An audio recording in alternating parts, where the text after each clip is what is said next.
Hello friends, CD kitchen and ಬ್ಲಾಗ್ಸಿಗೆ ಎಲ್ಲರಿಗೂ ಸ್ವಾಗತ. ಸೊ ಎಲ್ಲರೂ ಹೇಗಿದ್ದೀರಾ? ಎಲ್ಲರೂ ಹುಷಾರಿದ್ದೀರಾ ಅಂತ ಭಾವಿಸ್ತೇನೆ. ಸೊ ಇವತ್ತು ನಾವು ನೂಡಲ್ಸ್ ರೆಸಿಪಿ ಮಾಡುವ, ಚಿಕನ್ ನೂಡಲ್ಸ್. ಸೊ ತುಂಬ ಈಸಿಯಾದ ರೆಸಿಪಿ. ಸೊ ವಿಡಿಯೋವನ್ನು ಕೊನೆ ತನಕ ನೋಡಿ. ಇಷ್ಟ ಆದರೆ ಲೈಕ್, ಶೇರ್ ಆ್ಯಂಡ್ ಸಬ್ಸ್ಕ್ರೈಬ್ ಮಾಡಿ.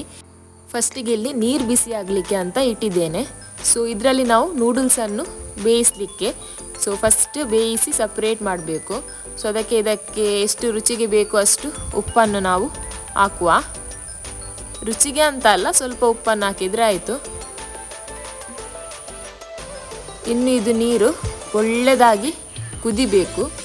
ಕುದಿಯುವಾಗ ಮತ್ತೆ ನೂಡಲ್ಸನ್ನು ಹಾಕಿದರೆ ಆಯಿತು, ಅದಕ್ಕಿಂತ ಮುಂಚೆ ಹಾಕೋದು ಬೇಡ.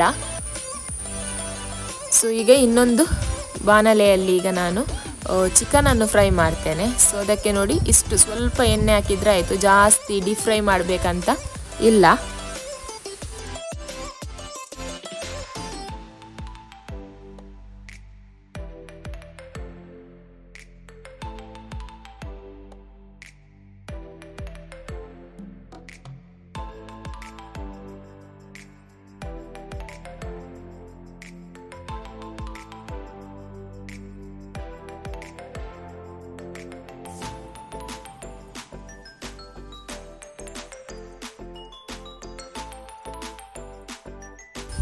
ಸೊ ಎಣ್ಣೆ ಒಳ್ಳೆಯದಾಗಿ ಬಿಸಿ ಆಗಲಿ.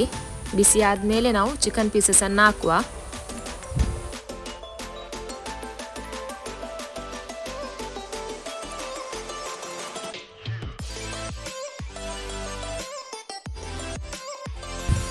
ಸೊ ಇಲ್ಲಿ ನೋಡಿ, ಈಗ ನಾನು ಚಿಕ್ಕ ಚಿಕ್ಕ ಮಾಡಿ ಕಟ್ ಮಾಡಿಟ್ಟಂತಹ ಚಿಕನ್ ಪೀಸಸನ್ನು ಹಾಕ್ತಿದ್ದೇನೆ.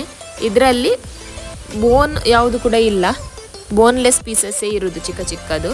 ಸೊ ಇದಕ್ಕೆ ಜಸ್ಟ್ ನಿಮಗೆ ಮೆಣಸಿನ ಹುಡಿ ಮತ್ತು ಸ್ವಲ್ಪ ಹಳದಿ ಹುಡಿ ಅಂದರೆ ಅರಶಿನ ಹುಡಿ, ಸ್ವಲ್ಪ ಉಪ್ಪು ಹಾಕಿ ಫ್ರೈ ಮಾಡಿದರೆ ಆಯಿತು.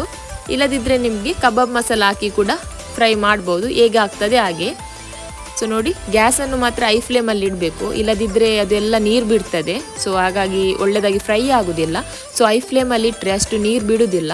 ಸೊ ಐ ಫ್ಲೇಮಲ್ಲಿ ಇಟ್ಟು ಇದನ್ನು ನಾವು ಫ್ರೈ ಮಾಡುವ.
ಸೊ ನೋಡಿ, ಒಳ್ಳೆಯದಾಗಿ ಫ್ರೈ ಆಗಿದೆ.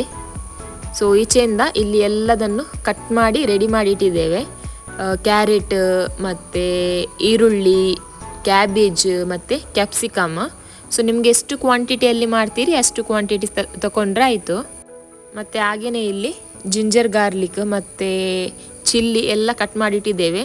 ಸೊ ಇದು ಹಾಕಿದರೆ ಅಂತೂ ಒಳ್ಳೆ ಟೇಸ್ಟ್ ಬರುತ್ತೆ, ಹಾಗೆಯೇ ಒಳ್ಳೆ ಪರಿಮಳ ಕೂಡ ಬರುತ್ತೆ. ಸೊ ಅದನ್ನು ಸ್ಕಿಪ್ ಮಾಡಬೇಡಿ.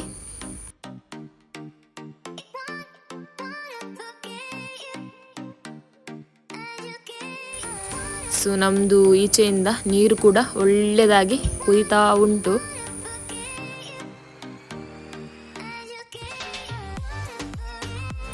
ಇನ್ನಿದಕ್ಕೆ ನಾವು ನೂಡಲ್ಸನ್ನು ಹಾಕುವ. ನಿಮಗೆ ನೂಡಲ್ಸ್ ಯಾವುದು ಬೇಕು ಆ ಕಂಪನಿಯದ್ದು ತಗೊಳ್ಳಿ.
ಓಕೆ, ನೂಡಲ್ಸ್ ಕುದೀತಾ ಉಂಟು, ಅಂದರೆ ಇನ್ನೂ ಕೂಡ ಕುದಿಬೇಕು, ಅದು ಒಳ್ಳೆಯದಾಗಿ ಬೇಯಬೇಕು.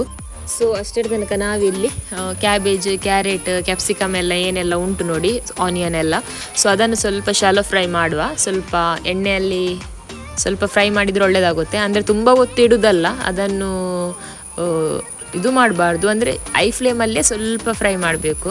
ತುಂಬ ಹೊತ್ತು ಅದನ್ನು ಸ್ಲೋ ಫ್ಲೇಮಲ್ಲಿ ಫ್ರೈ ಮಾಡಿದರೆ ಅದು ಸಾಫ್ಟಾಗಿ ಹೋಗುತ್ತೆ, ಅಂದರೆ ನಿಮಗೆ ಕ್ರಂಚಿ ಟೇಸ್ಟ್ ಇರೋದಿಲ್ಲ. ಸ್ವಲ್ಪ ಫ್ರೈ ಮಾಡಲಿಕ್ಕೆ ಅಷ್ಟೇ ಐ ಫ್ಲೇಮಲ್ಲಿ.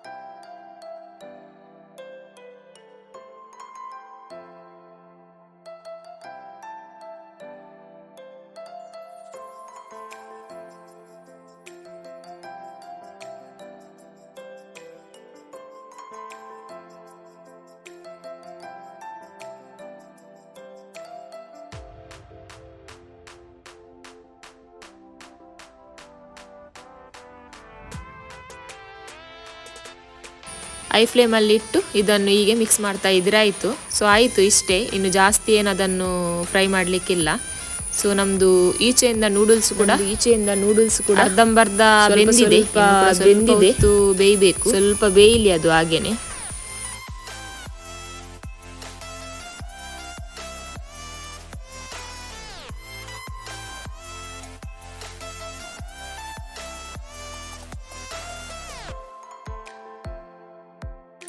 ಆ್ಯಕ್ಚುಲಿ ನಂದು ಇಲ್ಲಿ ವಿಡಿಯೋ ಆಫ್ ಆಗಿತ್ತು. ಸೊ ಇಲ್ಲಿ ನಾನು ಟೊಮೆಟೊ ಕೆಚಪ್, ಸೋಯಾ ಸಾಸ್ ಮತ್ತು ಚಿಲ್ಲಿ ಸಾಸ್ ಹಾಕಿ ನಾವೆಂತ ಚಿಕ್ಕ ಚಿಕ್ಕದಾಗಿ ಜಿಂಜರ್ ಗಾರ್ಲಿಕ್ ಮತ್ತು ಚಿಲ್ಲಿ ಎಲ್ಲ ಕಟ್ ಮಾಡಿಟ್ಟಿದ್ವಿ ನೋಡಿ, ಅದನ್ನು ಹಾಕಿದ್ದೇನೆ ಅಷ್ಟೇ.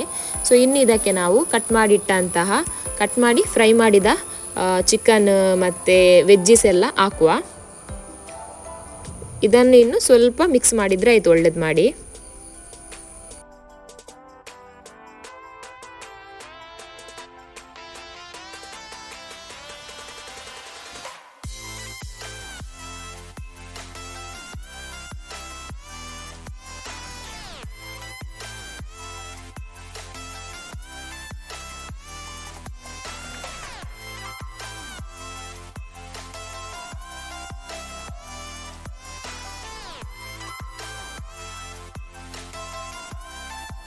ಗ್ಯಾಸನ್ನು ಮಾತ್ರ ಸ್ವಲ್ಪ ಐ ಫ್ಲೇಮಲ್ಲೇ ಇಟ್ಟು ಮಿಕ್ಸ್ ಮಾಡ್ತಾ ಇರಿ.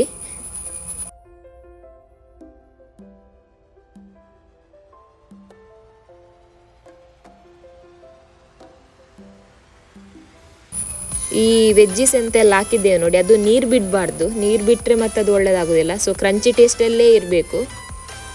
ಸೊ ಈಗ ನಾನು ಎಲ್ಲ ನೂಡಲ್ಸನ್ನು ಹಾಕ್ತಿದ್ದೇನೆ. ಸೊ ನೂಡಲ್ಸನ್ನು ನೀವು ಹಾಕುವಾಗ ಅಂದರೆ ಅದರಲ್ಲೇ ಬಿಸಿ ನೀರಲ್ಲೇ ಬಿಡಬಾರ್ದು, ತಣ್ಣೀರಿಗೆ ಹಾಕಿ ಒಳ್ಳೆಯದಾಗಿ ಒಮ್ಮೆ ತೊಳೆದು ತೆಗಿಬೇಕು. ಅಂದರೆ ಇಲ್ಲದಿದ್ದರೆ ಅದು ಓವರ್ ಕುಕ್ ಆಗುತ್ತೆ. ಸೊ ಓವರ್ ಕುಕ್ ಆಗಲಿಕ್ಕೆ ಬಿಡಬಾರ್ದು.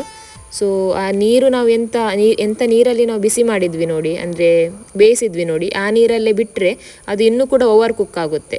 ಮತ್ತು ನಾವು ಆ ನೀರಿಂದ ತೆಗೆದು ಸೈಡಲ್ಲಿ ಇಟ್ಟರೆ ಕೂಡ ಅದು ಅಂದರೆ ಬಿಸಿ ಇರುತ್ತಲ್ಲ, ಸ್ವಲ್ಪ ಜಾಸ್ತಿ ಕುಕ್ ಆಗುತ್ತೆ. ಅದಕ್ಕೆ ನಾವು ಬಿಸಿ ನೀರಲ್ಲಿ ನಾವು ಎಂತ ಬೇಯಿಸಿದ್ವಿ ನೋಡಿ ಅದನ್ನು ತೆಗೆದು ತಣ್ಣೀರಲ್ಲಿ ಒಮ್ಮೆ ಹಾಕಿ ಇಡಬೇಕು. ನಿಮಗೆ ಬೇಕಾದರೆ ಸ್ವಲ್ಪ ಎಣ್ಣೆಯನ್ನು ಕೂಡ ಹಾಕ್ಬೋದು. ಎಣ್ಣೆ ಸ್ವಲ್ಪ ಹಾಕಿದರೆ ಒಳ್ಳೆಯದು, ಯಾಕಂದರೆ ನಿಮಗೆ ಬಿಡಿ ಬಿಡಿ ಆಗಿರುತ್ತೆ ನೂಡಲ್ಸ್. ಸೊ ನೋಡಿ ಒಳ್ಳೆಯದಾಗಿ ಬಂದಿದೆ. ಸೊ ಉಪ್ಪು ನಿಮಗೆ ಬೇಕಾದರೆ ಸ್ವಲ್ಪ ಹಾಕಿ, ಅಂದರೆ ನಾವು ನೂಡಲ್ಸಿಗೆ ಸ್ವಲ್ಪ ಹಾಕಿದ್ದೇವೆ ಉಪ್ಪು, ಮತ್ತು ಸೋಯಾ ಸಾಸಲ್ಲಿ ಎಲ್ಲ ಕೆಚಪಲ್ಲಿ ಎಲ್ಲ ಇರುತ್ತೆ ಸ್ವಲ್ಪ ಸ್ವಲ್ಪ ಉಪ್ಪು. ಹಾಗೆಯೇ ನಾವಿಲ್ಲಿ ಮ್ಯಾಗಿಯದ್ದು ಮಸಾಲ ಹಾಕ್ತಿದ್ದೇವಲ್ಲ, ಸೊ ಇದರಲ್ಲಿ ಕೂಡ ಉಪ್ಪು ಇರುತ್ತೆ. ಸೊ ಉಪ್ಪೆಲ್ಲ ಬೇಕಾದರೆ ನಿಮಗೆ ಲಾಸ್ಟಿಗೆ ನೋಡಿ ಹಾಕ್ಕೊಳ್ಳಿ, ಫಸ್ಟಿಗೆ ಹಾಕಬೇಡಿ. ಸೊ ನಿಮಗೆ ನೂಡಲ್ಸಲ್ಲಿ ಕೂಡ ಒಂದು ಪ್ಯಾಕೆಟ್ ಮಸಾಲ ಸಿಗುತ್ತೆ ಕೆಲವೊಂದರಲ್ಲಿ, ಸೊ ಅದು ಕೂಡ ಯೂಸ್ ಮಾಡ್ಬೋದು. ಇಲ್ಲದಿದ್ದರೆ ನಾನು ಯೂಸ್ ಮಾಡಿದಂಥ ಮ್ಯಾಗಿ ಮಸಾಲ ಕೂಡ ಯೂಸ್ ಮಾಡ್ಬೋದು. ಸೊ ನೋಡಿ ಇಷ್ಟೇ ರೆಡಿ ಆಯಿತು. ಸೊ ನಿಮಗೆ ಹೋಟೆಲ್ಗಿಂತ ಒಳ್ಳೆಯದೇ ಆಗುತ್ತೆ ಅಂತ ಹೇಳ್ಬೋದು. ಹೈಜಿನಿಕ್ ರೀತಿಯಲ್ಲಿ ನಾವು ಮನೆಯಲ್ಲಿ ಒಳ್ಳೆಯದಾಗಿ ಮಾಡ್ಬೋದು. ಸೊ ಎಣ್ಣೆ ಕೂಡ ಸ್ವಲ್ಪ ಉಪಯೋಗಿಸಿದ್ದೇವೆ, ಜಾಸ್ತಿ ಏನು ಎಣ್ಣೆ ಕೂಡ ಹಾಕಲಿಲ್ಲ. ಸೊ ಟೇಸ್ಟ್ ಕೂಡ ಅಷ್ಟೇ ಒಳ್ಳೆಯದಾಗಿ ಬರುತ್ತೆ. ಇವತ್ತಿನ ಈ ರೆಸಿಪಿ ಇಷ್ಟ ಆದರೆ ನನ್ನ ಚಾನಲನ್ನು ಲೈಕ್, ಶೇರ್ ಆ್ಯಂಡ್ ಸಬ್ಸ್ಕ್ರೈಬ್ ಮಾಡಿ. ಇನ್ನು ನೆಕ್ಸ್ಟ್ ವೀಡಿಯೋದಲ್ಲಿ ಸಿಗುವ. ಅಂಟಿಲ್ ದೆನ್ ಟೇಕ್ ಕೇರ್, ಬಾಯ್.